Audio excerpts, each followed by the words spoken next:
કાયમી વ્યાયામ શિક્ષકોની ભરતી કરવામાં આવે।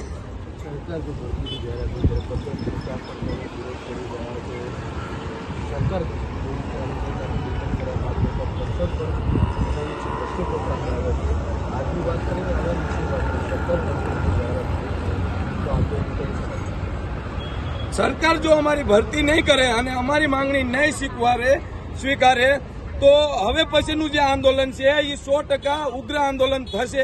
એ ચોક્કસ છે। સચિવાલયના 2 વખત ઘેરો કર્યો છે તો હવે સરકાર વિચારે કે આ લોકો શું કરશે અથવા ક્યાં શું એ ઘટનાની વાટ જોઈ રહ્યા છે। પણ અમારી જ્યાં સુધી માંગ પૂરી કરવામાં નહીં આવે ત્યાં સુધી અમે ગાંધીનગર નથી છોડવાના। કોઈ પણ અમારી સાથે ઘટના બને કે કોઈ પણ બને, કારણ કે અમે જે માંગણી કરી રહ્યા છીએ એ એકદમ વ્યાજબી છે। એ સામાન્ય જનતા જાણે છે અને ઓફિસોની અંદર બેઠેલા અધિકારીઓ અને મંત્રીઓ પણ જાણે છે કે આ એમની જે માંગણી છે એ વ્યાજબી છે।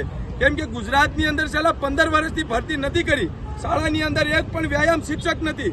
તો જે અમારી માંગણી છે એ યોગ્ય છે અને આગળના સમયમાં જો અમારી માંગણી સ્વીકારવામાં નહીં આવે તો ચોક્કસપણે અમે ઉગ્ર આંદોલન કરીશું।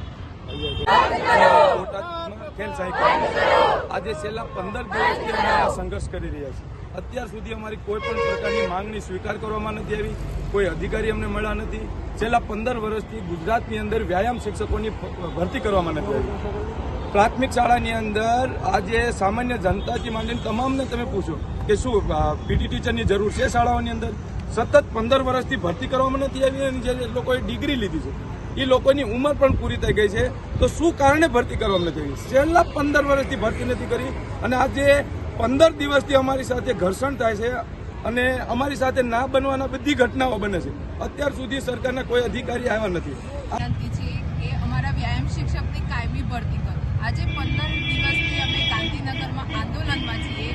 કોઈ નેતા કે કોઈ પૂછવા નથી આવ્યું કે તમારી શું માંગ છે।